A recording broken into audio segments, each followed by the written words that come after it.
هقول كلمتين ومعلش انا كزملكاوي مش عايز اخواننا الزملكاويه يتضايقوا.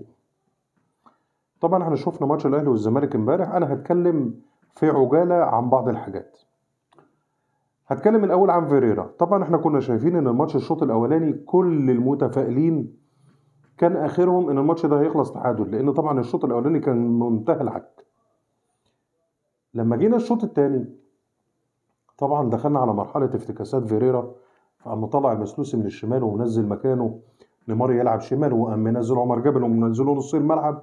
والمهم عمل افتكاسه الشمال يمين واليمين شمال.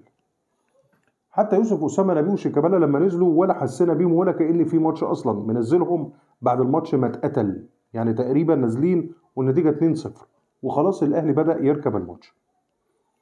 فطبعا دي افتكاسه فيريرا. والقرار الاصعب اللي انا شفته ان من شويه تجديد الثقه في فيريرا خوفا من الشرط الجزائي. طبعا الشرط الجزائي مع فيريرا والنتائج اللي احنا شايفينها وقمه العك اللي احنا هنشربه تاني من فيريرا مع الزمالك عامل بالظبط زي واحده، يعني نقدر نقول استغفر الله العظيم يا رب، مع واحد ومش قادر يطلقها علشان المؤخر بتاعها عالي وعلشان هتبهدله في المحاكم، فهيستحمل كل اللي هتعمله فيه. هو فيريرا مع الزمالك كده هيشربنا العك وهنبعد اكتر عن المنافسه على الدوري، وتقريبا نقول ان الدوري السنه دي باي باي. فطبعا احنا هنعمل زي اللي معاها واحده ست شغاله في المشي البطال وجوزها مش قادر يطلقها علشان خاطر مؤخرها عالي ومطالب بذهب بيعه لها ومطالب بقايمه. فهو فيريرا معانا هيبقى كده. النقطة التانية بقى اللي أنا عايز أتكلم فيها وما كنتش أحب أتكلم فيها وناس كتير أنا عارف إن ممكن تهاجمني، شيكابالا. شيكابالا انا شفت لك لقطه من اول ما نزلت بتسخن، انت رايح تستفز جمهور الاهلي ليه؟ قول لي بس سبب معين. انت واحد نازل عمليات الاحماء. انت قبل كده اي واحد كان بيكلمني ويقول شيكابالا انا كنت بقول ان هو رد فعل على اهانه جمهور الاهلي ليه وان هم خدوا في عرضه وشتموه بالام.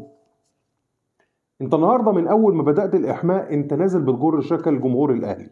انت واحد المفروض نازل يا كبير يا كابتن نادي الزمالك يا اللي بتتعد من الكباتن التاريخيين لنادي الزمالك وبنقول عليك الاسطوره. انت نازل تستفز جمهور الاهلي ليه؟ شتمك وهزقك وهترد عليه وهيخرجك عن تركيزك، وهنبدا ندخل في قصه ان احنا اتغلبنا والزمالك بسبب ان شيكابالا جمهور الاهلي بيشتم في شيكابالا.